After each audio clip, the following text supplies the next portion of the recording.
ಮತ್ತೊಂದು ವಿಡಿಯೋಗೆ ಸ್ವಾಗತ. ನೀವು ನೋಡ್ತಿದ್ದೀರಾ ರಾಕಿ 16 ವೀಲ್ ಟ್ರಕ್ಲಾಕ್ಸ್. ನಮ್ಮ ಗಾಡೀಲಿ ಇವತ್ತು ಲಿಫ್ಟ್ ಆಕ್ಸಲ್ದು ಮೇನ್ ಬೋಲ್ಟ್ ಕಟ್ಟಾಗ್ಬಿಟ್ಟಿದೆ. ಯಾವ ಥರ ಕಟ್ಟಾಗಿದೆ ನೋಡಿ. ಇದು BS6 ವೆಹಿಕಲಲ್ಲಿ ನ್ಯೂ 16 ವೀಲಲ್ಲಿ ಇದೊಂದು ದೊಡ್ಡ ತಲೆನೋವಾಗಿದೆ. ನನ್ನ ಫ್ರೆಂಡ್ಸ್ 2-3 ಗಾಡೀಲೂ ಇದೇ ಥರ ಸೇಮ್ ಕಟ್ಟಾಗಿತ್ತು. ಅವತ್ತು ನಾನು ನಗಾಡ್ತಿದ್ದೆ, ಇವತ್ತು ಅವರು ಇದೊಂದು ಬೋಲ್ಟ್ ಬಂದು ತುಂಬ ಕಾಸ್ಟ್ಲಿ ಆಗುತ್ತೆ. ಮಿನಿಮಮ್ ಅಂದರೂ ಒಂದು 2,000 ರೂಪಾಯಿ ಖರ್ಚಾಗುತ್ತೆ ಆ ಬೋಲ್ಟ್ಗೆ. ಶೋರೂಮಲ್ಲಿ ಹಾಕ್ಸ್ಬೇಕು ನೋಡಿ. ಅಪ್ ಆ್ಯಂಡ್ ಡೌನು ಈ ಥರ ಇರುತ್ತದೆ. ಇದು ರೈಟ್ ಸೈಡ್ ವೀಲಿಂದು ಕಟ್ಟಾಗಿರೋದು, ಲೆಫ್ಟ್ ಸೈಡಿಂದು. ರಾತ್ರಿ ಎಲ್ಲ ಶೋರೂಮ್ ಹತ್ರ ನಿದ್ವಿ, ನೋಡಿರಲಿಲ್ಲ. ಲೋಡಿಗೆ ಬಂದಾಗ ಬೆಳಗ್ಗೆ ನಮ್ಮ ಹುಡುಗ ನೋಡಿ ಅಣ್ಣ ಬೋಲ್ಟ್ ಕಟ್ಟಾಗಿದೆ ಅಂತ. ಗಾಡಿ ಬೇರೆ ಲೋಡ್ ಆಗ್ತಾಯಿತ್ತು, ಇನ್ನೇನು ಮಾಡೋಕ್ಕಾಗತ್ತೆ ಅಂತ ಅನ್ಲೋಡ್ ಆದಮೇಲೆ ಮಾಡಿಸ್ಕೊಳ್ಳೋಣ ಅಂದ್ಬಿಟ್ಟು ಈಗ ಲಿಫ್ಟ್ ಆಕ್ಸಲ್ ಫುಲ್ಲು ಎತ್ಕೊಂಡೇ ಬರ್ಬೇಕು. ಈಗ ಇಳ್ಸೋಕ್ಕಾಗಲ್ಲ. ಲೋಡ್ ಗಾಡೀಲಿ ಲಿಫ್ಟ್ ಆಕ್ಸಲ್ ಇಳಿಸಿದ್ರೇ ಮಜಾ. ಯಾಕೆಂದರೆ ಬ್ರೇಕಿಂಗ್ ABS ಬ್ರೇಕ್ ತುಂಬ ಚೆನ್ನಾಗಿ ವರ್ಕ್ ಆಗುತ್ತೆ.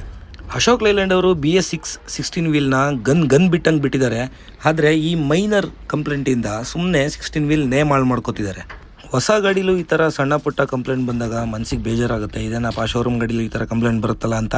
ಲೈಲ್ಯಾಂಡ್ ಅವರು ಆದಷ್ಟು ಬೇಗ ಇಂಥ ಸಣ್ಣ ಪುಟ್ಟ ಪ್ರಾಬ್ಲಮ್ಸ್ನ ಕ್ಲಿಯರ್ ಮಾಡಿ ಅಂತ ಕೇಳ್ಕೊತಾ ಇದ್ದೀನಿ. ಇಷ್ಟು ಹೇಳ್ತಾ ಈ ವಿಡಿಯೋ ಇಷ್ಟ ಆದರೆ ಒಂದು ಲೈಕ್, ಕಮೆಂಟ್ ಹಾಗೆ ಶೇರ್ ಮಾಡಿ. It's me Rocky signing off. Bye.